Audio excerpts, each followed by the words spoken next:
resonated with me because it was exactly the same. Like every time that we needed that, done. Like no need for words.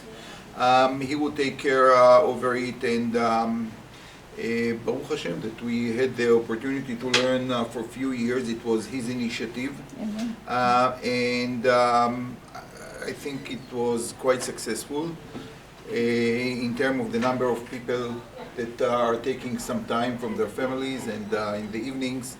And it was all his work, and obviously to sustain it and to maintain it over the years, it was all his job, and I'm sure that there is one thing that he wanted more than anything else, which is that we will continue. And we will have to find the ways how to continue it, because let me tell you, like, he took care for everything. I never had to ask him for this or for that. He just gave me a call, Rabbi Gemara, I have a check for you. And I don't want, it's not about the money here. It's really about the opportunity to have learning together, and we have to do it in a respectful way, and that's what we are going to do. So we will have to think like how to maybe extend an invitation to other people to come to this shiur, which I think in the landscape of Toronto, I think it's a unique shiur. And I don't say it because I am saying the shiur. Maybe if someone else would do it, it would be even better. But I think it's a new voice that you don't hear many times when people are learning Tanakh, especially not here. And I don't say it in any criticism, but I think that the fact that we maintain already for a few years a nice decorum here is because it is something a little bit different, and I'm sure that Pesach Foreman, Zichrono Livracha, would like us to continue, and we will find a way to continue it.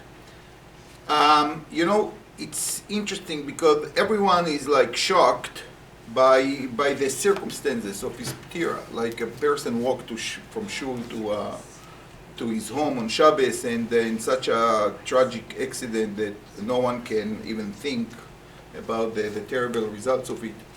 And I want to tell you something that I find very, very interesting. If you remember, we learned Trei we cover all the Sfarim of Trei, and he told me about 2 years ago, I'm very intrigued to David HaMelech. It's like a very interesting person. Ups and downs, and on one hand he's such a great person, on the other hand such a sin with Bathsheba. Maybe we learn about it. And I said, you know what, I will step up to the challenge, and that's exactly what we did. And I find it very strange in a way that, when we come to talk about the Ptir of David, we managed to learn all the life of David HaMelech, and when we come to the last parakim of his Ptira, he passed away. And it says, "Vayikrevu yamei David lamut." That's the parak that we start today. It's like somehow the story of Paul Foreman in a way, like in our shiur, "Vayikrevu yamei David Pesach David lamut." And as I said about the terrible accident, it's also interesting, the story that Chachamim are telling us in Masechet Shabbat, how David HaMelech passed away. According to the Gemara in Masechet Shabbat, it happened on Shabbat that David HaMelech passed away, and Malach HaMavet tried to kill him, but he couldn't, because David HaMelech was always like engulfed and completely immersed in his Avodat Hashem. And Malach HaMavet cannot touch a person when he's like attached to Hashem, to God himself. God is the source of life. So he had to find a trick how to stop him. What did he do? Said, behind the house of David HaMelech there was an orchard with many trees. And the Malach HaMavet came and shook the trees, and David HaMelech was like, he heard the noise, and very strange, he doesn't know what it is, and he goes outside, and he stepped on a step, and it collapsed, and he was killed. Which is very interesting, like this accident, which we see them an accident, but everything is, orchestrated. He was a real believer. He did everything with full heart, and therefore, it's not like sliding on ice, or everything is orchestrated in a certain way that we don't understand. We have to be matzdik zedin, and I'm sure that I was very impressed yesterday by his family. They went through terrible weeks, I'm sure, and like such a tzdakat adin about what happened, and it was mamasha kiddush Hashem, in my opinion, the way they talked about it and accepted it. And as I said before, let's hope that we will be able to continue this year, and I think this will be the greatest matzeva that we can put on the grave of Paul Foreman. So as I said, we will start today Perek Bet. If you don't have the Prakim, we have it here. Everyone has it?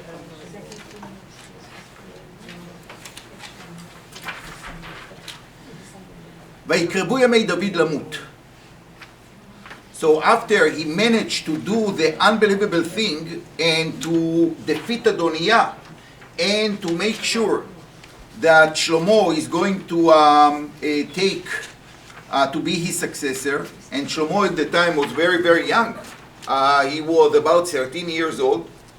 And before he dies, he wants to instruct him what is going to happen, what he expects him to do. And he said, "V'anochi olech b'derech kol haaretz." I'm going in the way of every person. "V'chazakta v'hayita lish." You shall be strong, therefore, and show yourself a man. What kind of translation? We are going to see it in a second. Now, what is v'chazakta v'hayita lish? How do you understand it? Be a man. But what does that mean? It's very, very interesting. The people who were in this year, when we learn in Shmuel Bet, Ve'ayita leish appears already in Shmuel Bet when David HaMelech is appearing on stage, which was when? When was like the public appearance of David for the first time? Goliath. Against Goliath. Remember the story. 40 days, the Plishtim are on one side, the Israelites on the other one. And no one has the guts to start and open the war. Until the Plishtim said, "V'itchazaktem Plishtim v'ayitem le'anashim." Be men. The same words that the Plishtim say to themselves, now David end his life with the same message.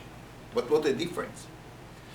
When the Plishtim, their strengths was in the battlefield, by Goliath, by the weapon he had, by David HaMelech, it's something very different. And let's read the next pasuk. What is Bechazakta ve'ayita leish? What does that mean exactly? ושמרת את משמרת השם אלוקיך ללכת בדרכיו. To be a man is to keep the charge of the Lord. לשמור חוקותיו, מצוותיו ומשפטיו ועדותיו ככתוב בתורת משה. למען תשכיל את כל אשר תעשה. If you follow the Torah, you will know what to do. ואת כל אשר תפנה שם. You see the difference? What is וחזקת והיית לאיש? David HaMelech, all his life, did not use politics to be on top. He used sometimes the forces of politics to run his agenda, his vision. Yes, of course. But David HaMelech, and it appears again and again from the moment we know about David, he never tried to assume to himself the job of being the king of Israel. It was never his vision. Hashem made him the king. He will take it when the time will arrive. He does not push himself. He had opportunities to kill Shaul, he never used them. Everything should come on time. It's very rare, because normally people take leadership by all kind of politics and tricks and campaigns and so on. We can see today, like, the Democrats, you can see like lots of tricks and lots of politics and lots of dirt. David HaMelech was never involved in it. Whatever Hashem will give him, that's what he deserved, not more than that. The strength of a king of Israel comes not from his weapon. It comes from keeping the mitzvot of Hashem. Being moral. Doing the right things. And that's the reason why we are still here. Empires were much greater than our little nation. Even the greatest buildings of Shlomo HaMelech himself, we don't know today. But you know what? We have Mishlei, we have Shir HaShirim, we have Kohelet, people still learn them. Why? Because these are the books where Shlomo is teaching us what David HaMelech is teaching him here. Ve'ayita le'ish, to be a man, to be a king forever, as we are going to see, is only with keeping morality on the highest standard. Nothing else will work. Because one day, if you're successful politically with this guy, you will fail with the other one. One day you are going to be too old, too white, too male, whatever it is, and they will kick you out. Morality is forever. And that's what he continued.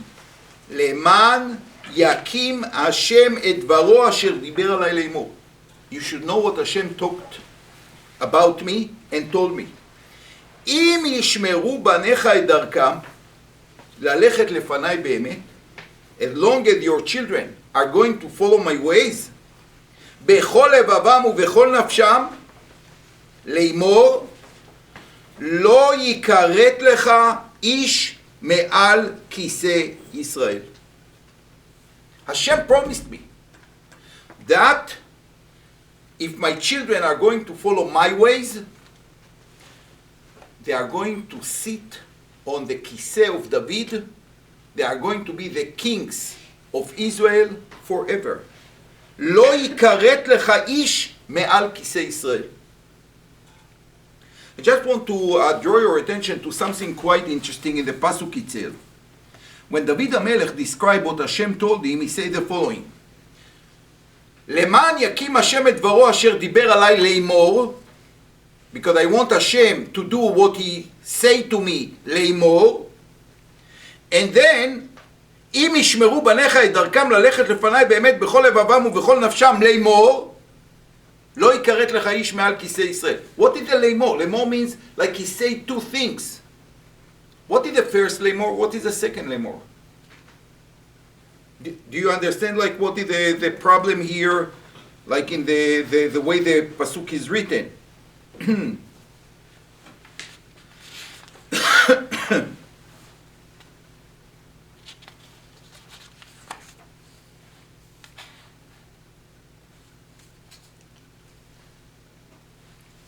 What is it? What do you think? In the Tanakh, we can find two different directions about the continuity of David HaMelech. Is it in condition or not? If you remember Shmuel Bet, Hashem promised David HaMelech that Al Kis'o lo yeshev zar. We say it in Shabbat, in the Haftarah. This is one of the brachot of the Haftarah. No conditions attached. It says that from now on, the only king to be the chosen king of Israel is going to be from the descendants of David HaMelech.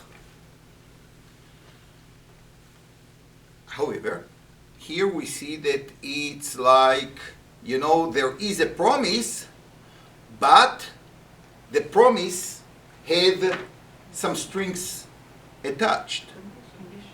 Like when you read, sometimes you get like a fantastic deal.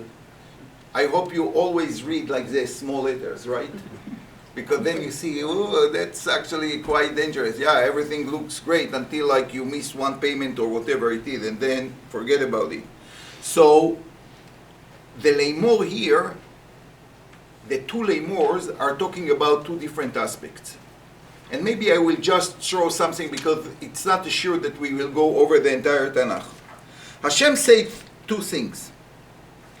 Im yishmeru banecha, if it's a condition. And Hashem said another thing. In Shmuel Bet, lo yikaret lecha ish me'al kisei Yisrael. Hashem said two different promises. One is, you forever, your descendants forever are going to be the kings of Israel. But Hashem also said in a different opportunity that this is going to happen as long as his descendants are keeping the Torah. Shlomo HaMelech, by the way, we are going to see in Perek Chet and in Divrei Hayamim, he always attached this string of keeping the mitzvot of Hashem. So how can we accommodate lemor? One lemor is, you will always, your descendants always going to be the kings of Israel. On the other hand, lemor, only if they are going to keep the Torah. The Radak explained it beautifully here, and he said the following. Let me ask you a very simple question. Today, do we have like a descendant of David, the king of Israel? No. So how come that Hashem promised David HaMelech that forever someone will sit on his chair and will be the king of Israel? Lo yikaret lecha. Lo yikaret. No. You see that we are having, yes? Maybe Maybe Netanyahu. I don't think so. You know what? Let's see, in March 2nd, when he did. Yeah. I'm not so sure that it's going to last. Then where would Mashiach be from this line What do you mean? of David? Mashiach to come Right? will be from the Davidic line. Okay, so I want to just elaborate over what you said because it's true. There is a beautiful nevuah in Yeshayahu that describes David HaMelech, ויצא חוטר מגזע ישי, there will come like a branch from the trunk of David, מגזע ישי, from the trunk of Ishai, obviously it's the son David from Ishai, ונצר משורשיו יפרה, and a new part of the tree are going to come from the shorashim, from the roots of this tree. What a beautiful expression, but also a very meaningful one because it explains what's going on here. Hashem certainly said two things in one promise. The existence of a king depends on the way he behaves. As long as he keeps the Torah, Hashem will make him the king and he will reign for forever. The moment he doesn't, in reality, there will be no king. However, the roots are there. As we talking now and we don't see the descendants of Mashiach, the roots are there. One day, we don't know when, this promise that Hashem told David that the trunk, the roots are always going to be there, is going to be fulfilled. What do we say in Shmona Esrei? Et tzemach David avdecha meirat tatzmiach. What does that mean? It's going to grow. The tzemach, the tree know how they translate it here, but we say it 3 times a day. It's better that we will understand what we say. את צמח דוד עבדך מהירת הצמיח, the offspring of your servant David, may you speedily cause to flourish. Why tzemach? Why tzemach David avdecha? Tzemach David avdecha means it's tzemach. It's there, but it's not flourishing yet. We have to wait for the opportunity. And that's how Hashem promised on one hand that it will be always there. Sometimes it's not going to be the full tree as for today, as at the times where the kings who replaced David did not behave according to the will, he tells now Shlomo HaMelech. But we should know as Jews, the trunk, the roots are there. It's a matter of time. And I know that sometimes it's hard to believe it, but you know, it's very hard to believe also. I'm sure that 200 years ago, no one could believe that Jews will come back to Eretz Israel and will build it. We see with our eyes things that our forefathers did not dare to imagine or to dream about. They spoke about it in the Tefillah. Who could believe it in the Second World War, in the First World War, in the Tsores, in Russia, in Poland, in Yemen? No one could. Tzemach David avdecha. It's a tzemach. Sometimes it's a seed in the ground, waiting for the opportunity to flourish. And that's exactly what Hashem leimor. On one hand, Hashem said it's conditional, but one thing is not conditional, which means the continuity is always there, just waiting to flourish. This is the first part, and maybe the most important part, that David is telling Shlomo to do. As long as you are going to keep the Torah, you are safe. You are going to continue what I just started. And now he's going to the political part of his will.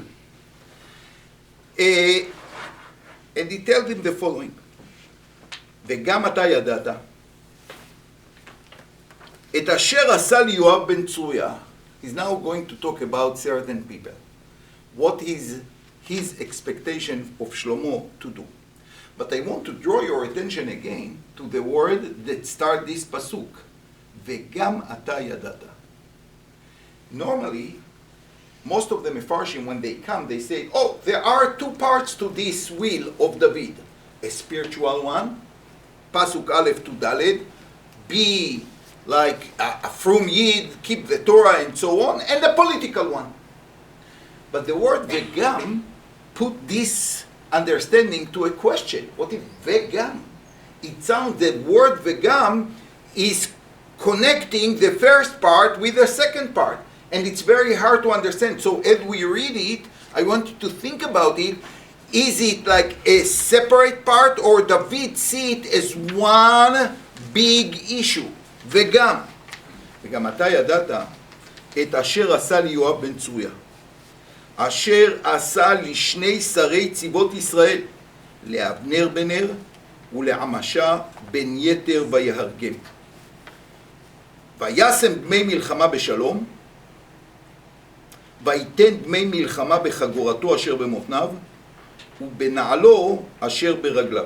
So do me a favor, just read the pasuk in English.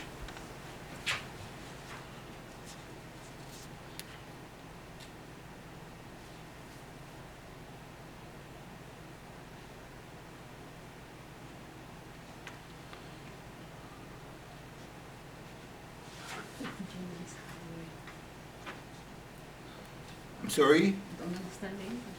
Shalom Aleichem, welcome. So let me ask you the question. What he blames Yoav for doing? What are the clause of the verdict? Like, what is it? What Yoav did?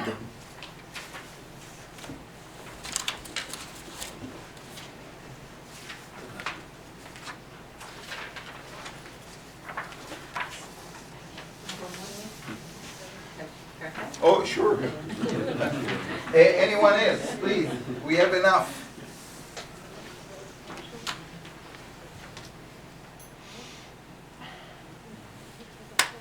We learn together. No, what do you say?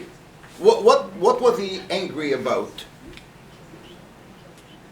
It wasn't a wartime, and he made it's like he was thinking of the future or whatever. He was making cheshbonos, but he made a war thing. He was dressed in peaceful thing, but he put on he made the peaceful garments war garments, and then he made. So there are many people here that might not know what this pasuk is talking about.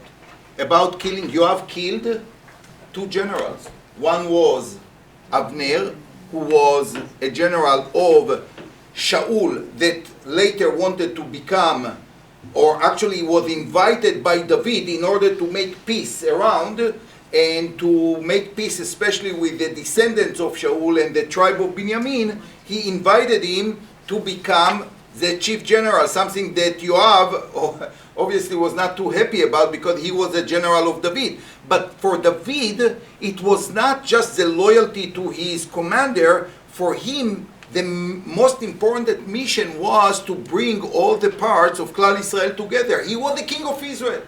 That's the reason why he left Hebron and came to Yerushalayim, a place that belongs to Klal Israel and not only to the tribe of Yehuda, for example.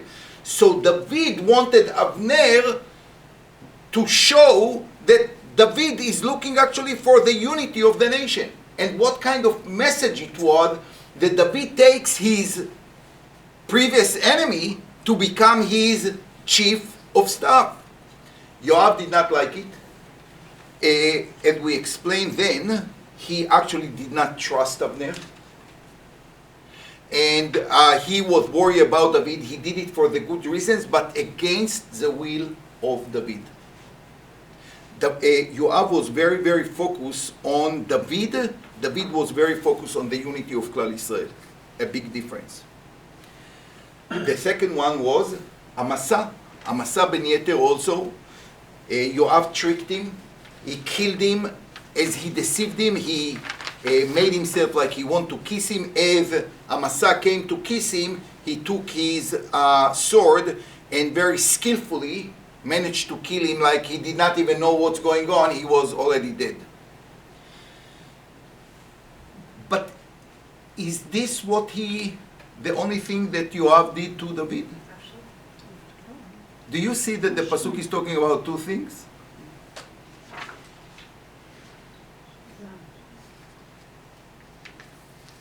What is the first part of the pasuk? What the pasuk starts with?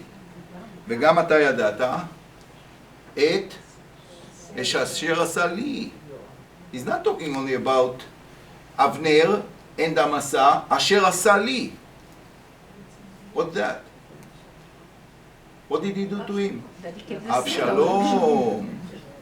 So many of the Mefarshim explain, remember before they went to war against Avshalom, he warned Yoav, רק לנער אל תעש מאומה. Don't touch him, don't do anything to him. Because David cared about Avshalom, although he rebelled against him and tried to kill him. A father is always a father. What Yoav did? Yoav didn't care. Once he heard that Avshalom is hanging there on the tree, he went and basically started the job. He hit him once in the heart, and then he asked his Ne'arim to finish the job. He did not take any risk. He knew that if Avshalom will be alive, David will not be alive. And nevertheless, Avshalom was killed against the will of his father. And remember how David, after Avshalom died, is crying, Avshalom, Avshalom, Bni Avshalom, mentioned his name 7 times. Until Yoav said to him, a shame on you. This person almost killed you. All the people here are risking themselves in order to save your life, and now you are praising and crying for the son who tried to kill you? This is a slap in the face to your soldiers. But David never forgot it. And he warned Shlomo, this person had a different agenda. If you want to establish a kingdom, it has to be under one agenda and one agenda only. Once Yoav is going to run his agenda, you are in danger. Our vision, building Beit HaMikdash, uniting Klal Israel, Yes, Yoav might be a great person. His intentions are pure. But if the kingdom of Israel is about a holy agenda, the will of Hashem, uniting the nation, Yoav is a danger to this plan. And therefore, you have to do something before he run his agenda, because he's a source of power. Yoav was very, very powerful. And when he saw that Adoniah is going to be the king, immediately he switched to Adoniah. He does not ask one question about David. Okay, David was very passive, but still, did you hear David saying a word about Adoniah? No. But in his calculation, Adoniah, he's the right person to be the next king. And immediately, he's loyal to him. And David HaMelech said, be careful.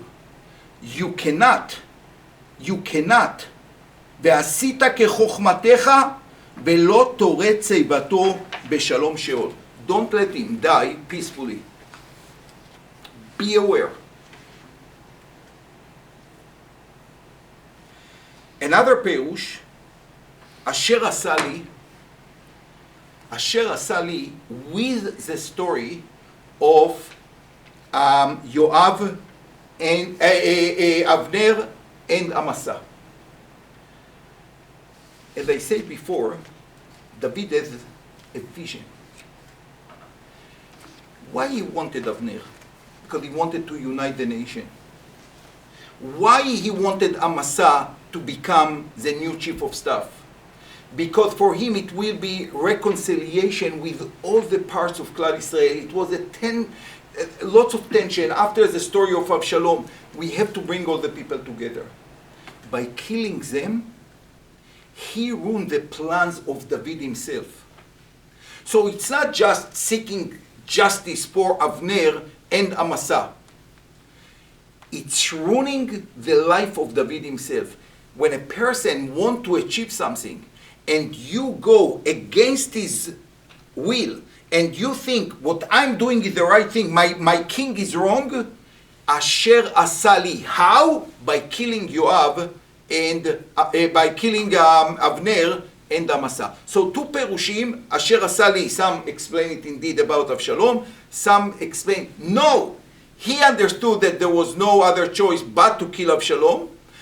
However, what he did to Avner and Amasa was against David HaMelech, and therefore he said to Shlomo, I could not get rid of him because because of his intentions. His intentions were good. I could not kill him. And apparently David knew that if he will go against Yoav, this will be politically a suicide.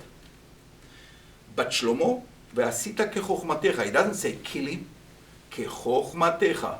Shlomo apparently already excelled as a unique person, very, very smart, and he said, ועשית כחוכמתך. I'm not telling you to kill him right away. Wait, but the moment you can, kill him, before he kills you. I want to tell you a very interesting story that I heard once from Moshe Halbert. Aliza is a very brilliant person in Israel, very lefty, but he's brilliant. I always love to read his books. And in one of his books, he said that he met Yeshayahu Leibovitz. He was actually a student of Professor Leibovitz. And he told him, you know, from all the haftarot in shul, I always ask the Gabbai not to read the haftarah of Parshat Vayechi. I can't read it. I'm a frum person. I don't like this haftarah when David HaMelech is telling Shlomo to kill Yoav and Shimei, and I can't take it. So Leibovitz told him, really? I actually love this haftarah more than any other haftarah. He said, why? Because this is a proof to what I always say, that power corrupts. And even David HaMelech, that was a holy person, the power corrupted him. And this is a proof to what I say. So he brings it in his book. This is so wrong. This is so not only not orthodox, that's not the issue, but it's a misreading of the tzavah of David that we are going to see. We are going to see the right light of what David is telling Shlomo. This is not taking revenge. This is not killing people and to ask actually Shlomo to be the hitman for something that he did not do. It's something very, very different.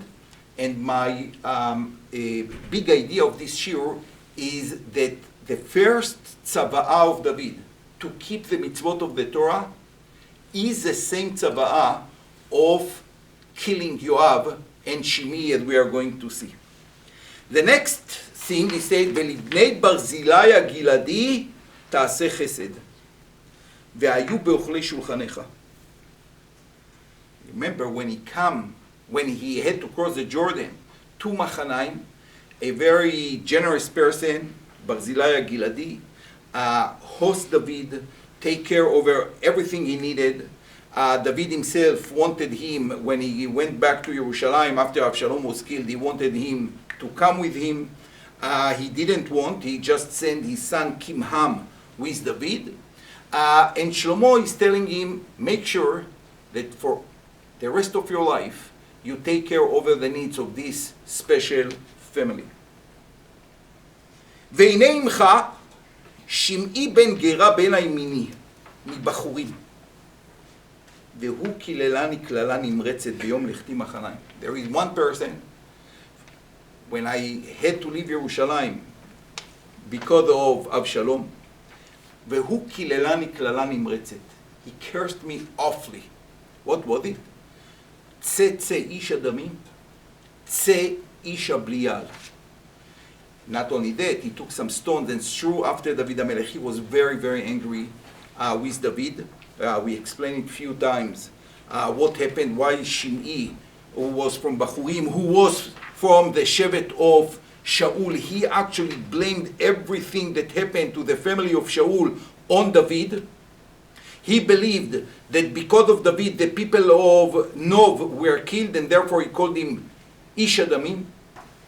He believed that the sin with Bathsheba was Ish Blial, a person who sent his chief general to die because he messed up with his wife. But David gave him a shvuah, an oath, that he is not going to kill him when David came back, and he kept this oath. And he tells Shlomo, you keep the oath, however, as we are going to see in the next pasuk, ואתה אל תנקהו. You make sure that he is halt with guiltness. כי איש חכם אתה, וידעת את אשר תעשה לו. Find a way to get rid of him. I promised him that I'm not going to kill him, and I don't ask you to do the dirty job of killing him. But find a way, like with Yoav, to make sure that הורדת את שיבתו בדם שאול. וישכב דוד עם אבותיו, ויקבר בעיר דוד. He died. Right after he gave him the will. והימים אשר מלך דוד על ישראל 40 שנה.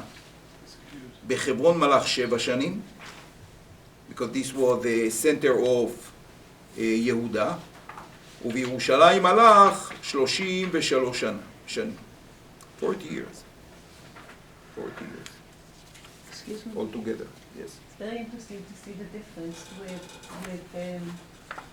when he talks about Yoav, he said, לא תורד צבתו בשלום שאול. כן. When he talks about שמעי, והורדת צבתו בדם שאול. One of them is, you see the difference? So Much again, stronger. I like this kind of diukim. So about יואב he said, לא תוריד שיבתו בשלום שאול, והורדת את שיבתו בדם שאול. Which seems much stronger than the first one. Why indeed he changed the wording? because What was the problem with Yoav? it was ambivalent. Yes, Yoav was still good to him in some way, but with Shimei he was really bad. So with him, really killed him. No two ways about it. With Yoav, it's maybe.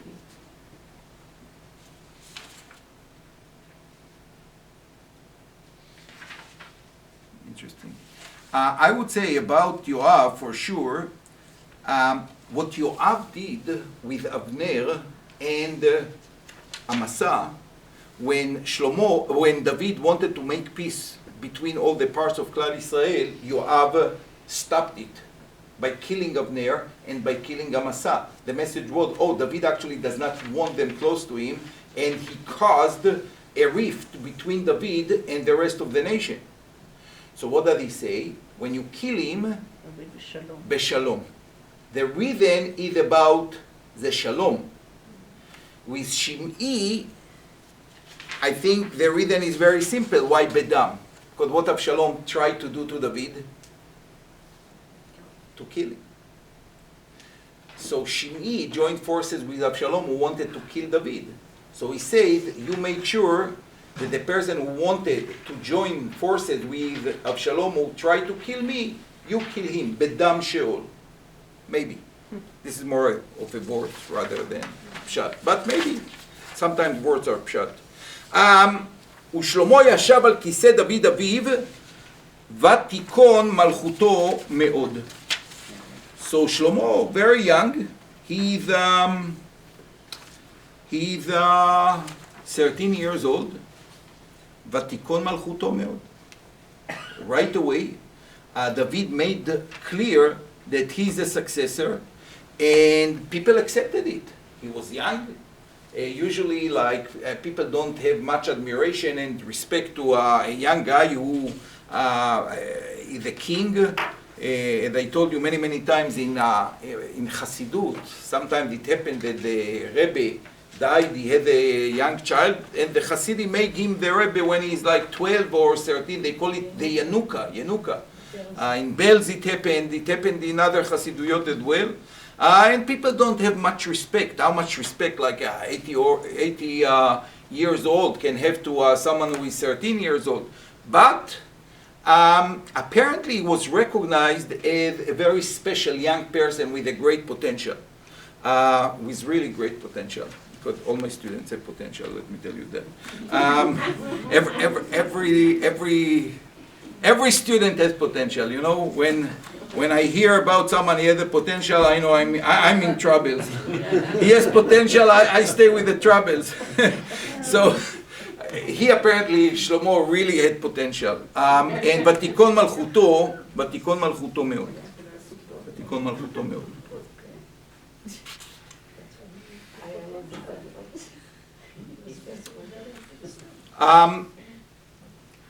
I just want to say, which is quite interesting, you know, he picks 3 people that Shlomo has to do something with them. 2 negative, Yoav and Shimei, and in the middle, Barzillai. Now listen, many people were involved with David's life, very supportive, Tzadok HaKohen, the people who ran with him, but David HaMelech mentioned only Barzillai Giladi, Shimei, and Yoav. What is so special about it? The way I read it is in light of what David is telling Shlomo in the first psukim. What will make Malchut Beit David any different from all the other kings around? Going in the ways of Torah. David HaMelech said, you should know the secret. There is only one secret. The Jewish people and the Jewish king will last as long as they adhere to the mitzvot of Hashem, the mitzvot of the Torah. That is our strength. We never were the greatest nation, the strongest nation, but the Jewish people stood for something. And as long as you are going to stand as the king of Israel for this, ושמרת את מצוות Hashem, את חוקיו ואת משפטיו, you are going to last as the king of Israel, and your children and their children. how David will make it clear that we stand and the king should stand for these values. Sur mera v'aseh tov. On one hand, wicked people are dangerous to the vision and the mission of Am Yisrael, even if they are Jews.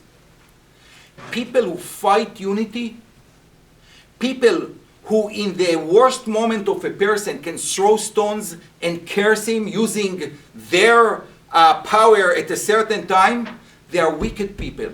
They are endangering the beauty, the generosity, the midot of Klal Yisrael. You should get rid of it.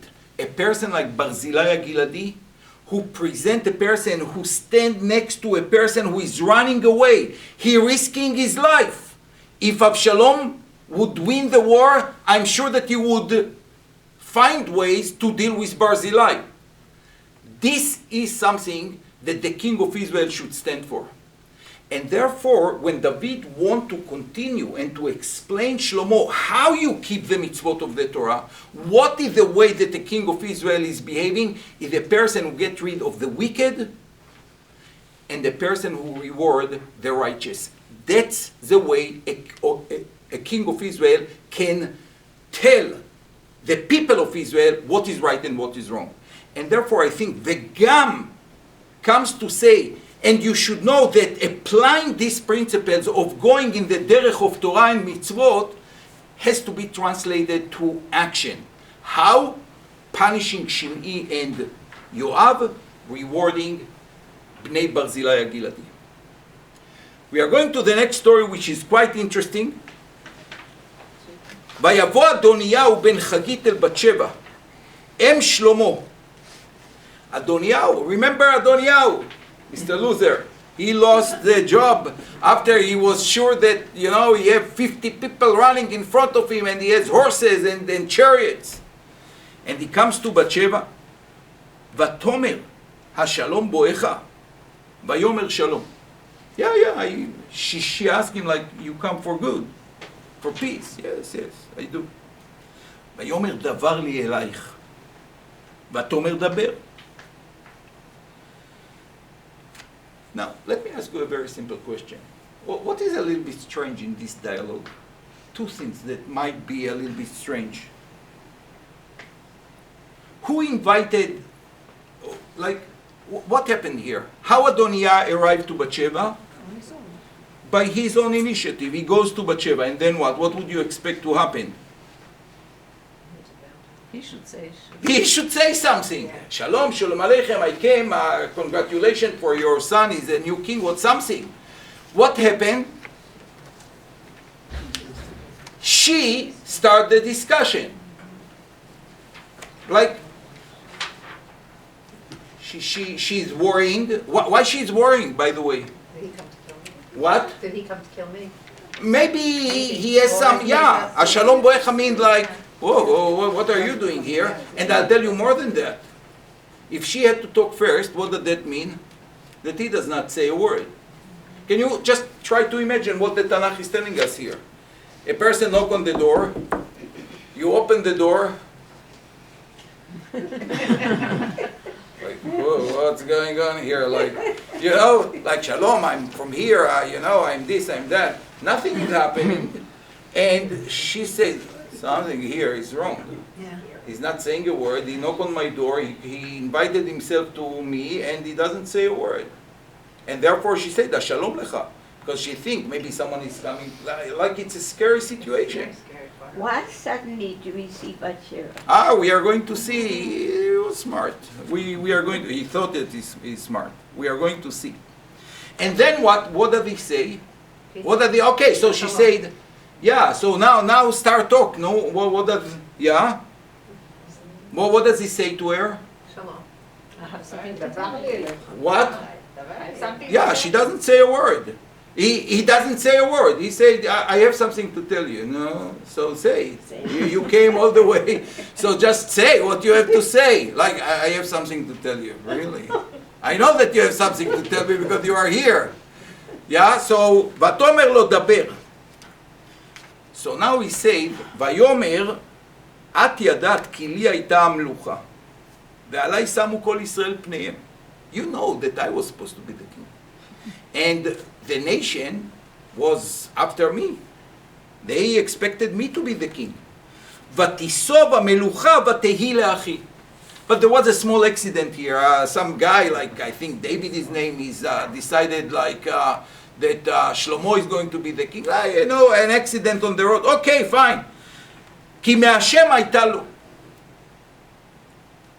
Mamish say Hallel, you know, מאת השם הייתה זאת, היא נפלט בינינו. So he said to them, like, מאת השם הייתה לו. I understand that Hashem was involved. It was not the plan, at least not my plan, but okay, I accept it. But you see the whole strange discussion. I wouldn't even call it discussion. Like until he started to open his mouth, he's standing like quiet. She has to pursue him to say something. What's going on here? You try to put yourself in his shoes. Why should you do something? I'll tell you one thing, you know, psychologists like to do it. Like they put the person, they don't say a word until the person starts to talk and talk and talk and tell his stories. And they, okay, here is the bill. And and that's it.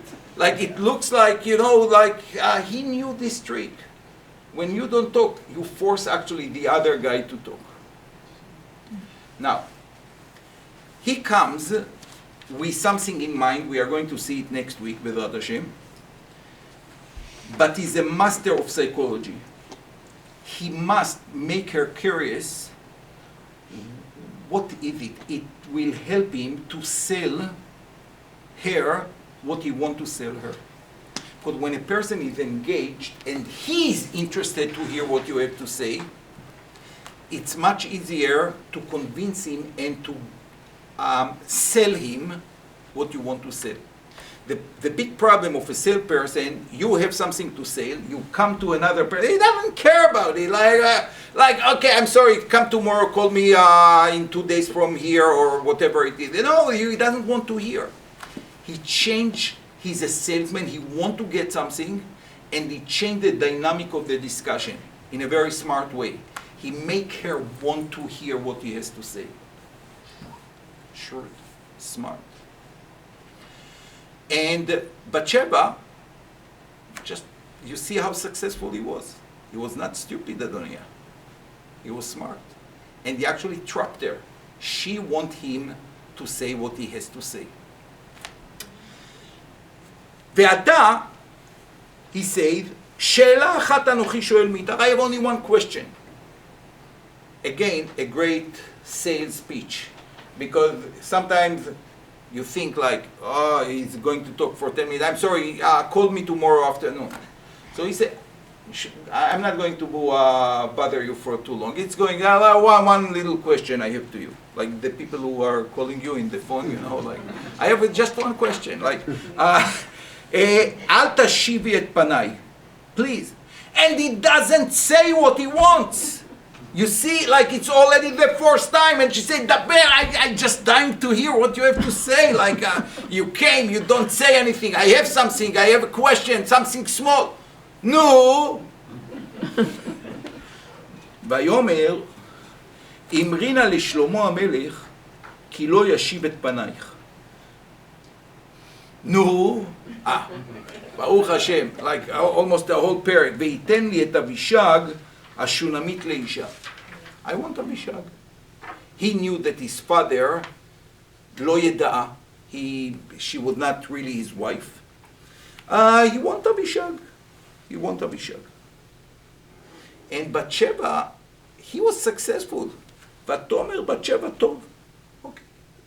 אנוכי אדבר עליך אל המלך. אנוכי אדבר עליך אל המלך. I'm going to the king to talk to him.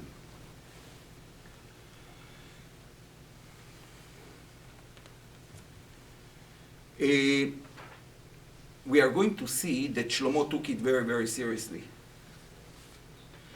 Remember what was the first thing that Absalom did when he took over Beit HaMelech? Yeah, he took his wives. He went on the roof, took the 10 pilagshim of David, and in front of everyone else, he had relations with them. Especially in the ancient world, taking the wife of the king, this was the declaration of the new king. I'm the new king. We see it already in Sefer Bereshit. Remember the story with Reuven. וישכב ראובן את בלהה שפחת לאה. What's this story? Strange story. The answer is the same. Reuven was a Bechor. He apparently was already concerned that the plans of Yaakov are slightly different. Or Yehuda, that became the leader later, or even worse, Yosef from the other wife. And therefore Reuven is doing something that, as I said before, in the ancient world was a sign of leadership. The wife of the old king, or the old patriarch. There are some other cases like this, but Absalom and Yaakov for Reuven to this will be just enough to understand where Adoniah is going to.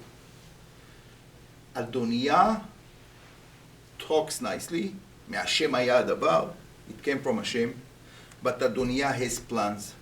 And he was so successful that Bathsheba, who fought for Shlomo, remember, she was pushed by Natan to go to David, and if not Natan and her talking sharply to David, Shlomo would not be the king.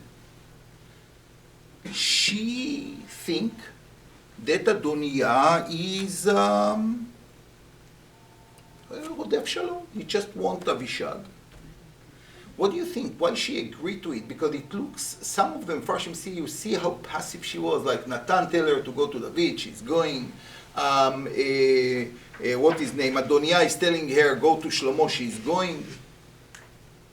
What do you think? Like, from a Jewish mother perspective, what do you think? She wants Abishag out of the picture. First of all, Abishag out of the picture. It's very true. Abishag out of the picture. After all, maybe she was embarrassed by Abishag coming to the circle of David, and I think the Ma'arikar explained it this way. She was bitter towards Abishag. What else can it be? She wasn't stupid, Bathsheba. She played a role in Perek Aleph like a master. She protected Shlomo and she pushed all the right buttons to get David to change, as we say, like from a very passive person before he dies, he became so active. She was not a stupid woman, that's for sure. So what was it? Abishag had nothing to do with Shlomo. She was with Right. You're right. It wasn't really a threat. But yes, but if indeed we know that sometimes, like taking the wife of the king means, and I am the new king because I use the wife of the king, how she fell to this trap? Maybe she was a very clever lady right from the beginning when they sent her husband to war. Maybe that was her doing. That's a very radical explanation. This is radical, but you know, I don't dismiss radical ideas.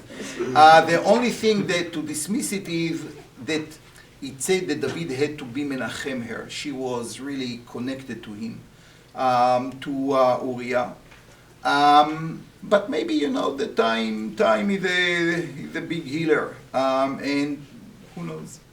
But I think that the Jewish nature, the Jewish mother here, thought to herself, you know what, this is a small thing to ensure the safety of my son. Adoniah can be very bitter. At one day or another, he might actually want to be the king. Who knows what is waiting to my son. I will give him a small present, and he will be there happy with what I gave him, and this way he's not going to be rebellious later in the future. Because many times in our life, when we have to do a compromise, that's how we do it. Sometimes we say, you know what, I don't like it, but I think that if I will do it, I will save myself from a greater problem. We always do it. Every pshara, in a way, every time we compromise, that's exactly the psychology behind it. We don't like the pshara. We want to get everything to ourselves. But we say, you know what, I have to continue to have relationship with this person. I don't like it and what he want me to do, but what don't we do to keep shalom? And I think that's what Bathsheba thought. It's actually for her, it was a way to achieve shalom and peace in the royal house. But wouldn't she be wondering, why does he want Avishag? I'll tell you why. Maybe just for romantics, She was a young. She was a beautiful girl. They remember she won the contest. They went all over Klal Israel. They found her. I'm sure that she was not the ugliest girl in the nation. They brought her to David. And now Adoniah said, okay, she cannot be of my father, she will be mine. She's already in Yerushalayim. Why should I go pay money for the shadchan? And she's nice, she's pretty, I like her, she's smart, whatever it is. I know that my father, it was a revealed secret. Ve'aviv, ve'David lo yeda. So what's... She's the consolation prize. Exactly. You know what? This is like... As I say today, every student deserves a trophy. Like he can be like a genius and he can be the dumbest of the class. Everyone deserves a trophy. That's how it works. So he also deserves a trophy. And this, it's a consolation prize in a way. And especially when I say she knew that Adoniah, and that's how he presented. What did he say to her? Listen, I was that close. Like, בררגע האחרון, someone Hashem changed my the plan. But so you can feel how it's hard for me. And what do I ask? Not to be the king. מהשם יצא הדבר. Shlomo is the king. He say that. So I just want a little trophy. And Bathsheba say, you know what? It's a very little price for keeping the shalom in the royal house. I think that was the cheshbon. Shlomo was smarter than that, but let's keep it for next week. Shkoyah, thank you very, very much.